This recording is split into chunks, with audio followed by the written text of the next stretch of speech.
box stores coming in, that means my family for the last 3 generations or 4 generations, my business now is going to go away. And it's just that knee-jerk reaction that no one sits back and says, this is going to be good for the economy. They're looking at, oh my gosh, my paycheck's gone for the next week, the next month. We're going to have to start over. How are we going to do that? For 4 generations, we've done the same thing.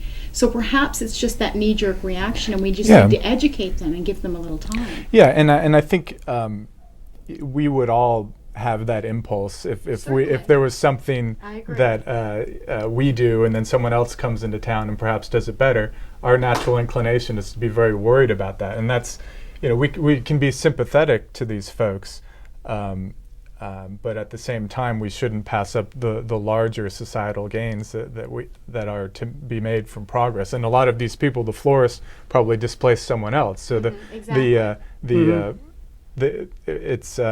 it's ironic that the people who are worried about Walmart displacing them were themselves the displacers at one point, because they did it better than the guy before them.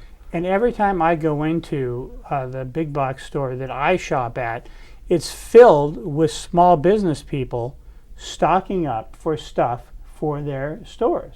There are people that use this as a wholesale warehouse to buy everything from cups to things to actually sell to eat, prepaid food items, sugar packets for their, the coffee and everything else. I mean, every time I go there, there's people, small business owners, obviously, otherwise they just have huge, monstrous families. But anyway, huge, I guess they're little, I don't know what you call them, but they're flatbed things, piled with stuff that obviously is for a restaurant, obviously is for a deli that they are running, for some small business venture they have going.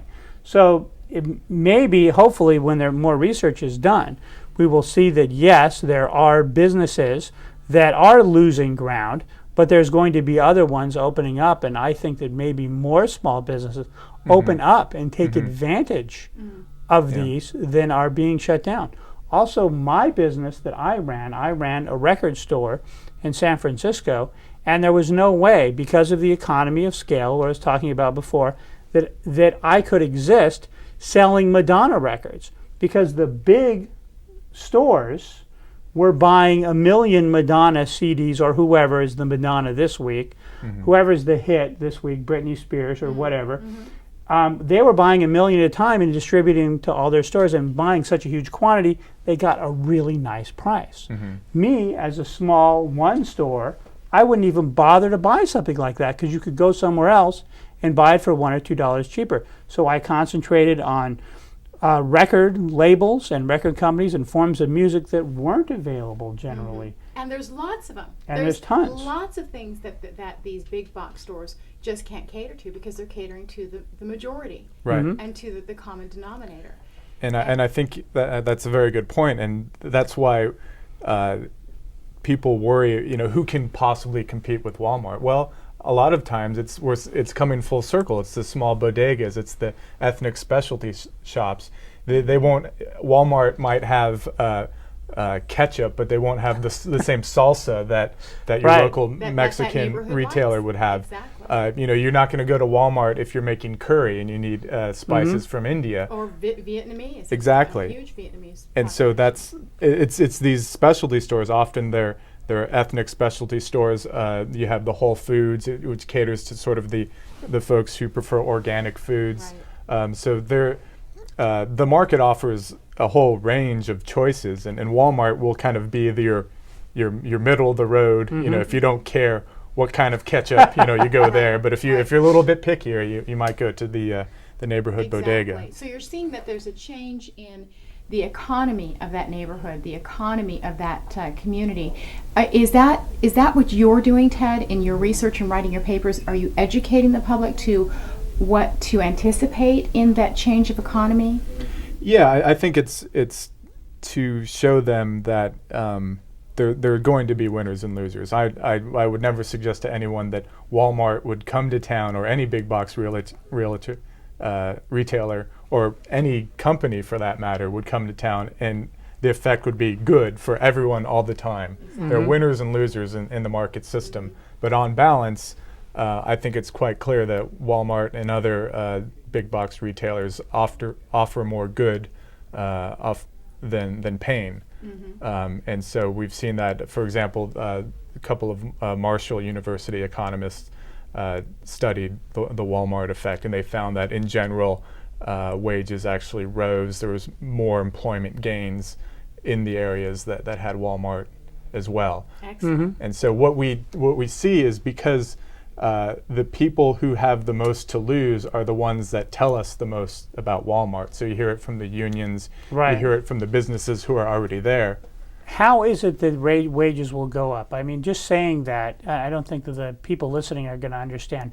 How specifically is a Walmart coming to town going to make wages for people go up?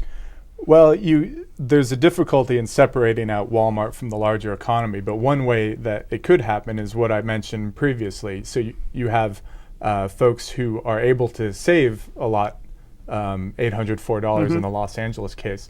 You add that up among a huge city, that's a whole new set of customers who are willing to buy, perhaps iPods, before they could buy maybe those $500 floral arrangements. Yeah. They can buy all these things. They can go to the orthodontist. Or rims that spin. Right, exactly. So you have everything. It makes it more likely to be an orthodontist. It makes it more likely to be a high-end They florist. can spend money on education. They can spend money on additional job training. They can spend money on a better appearance so they can get a better paying job or whatever it takes to get a better paying job. But then also the idea is that what we're told is that these people are coming in and lowering wages by taking people out of higher paying jobs and somehow putting them in lower paying jobs. That's the implication of what's being said.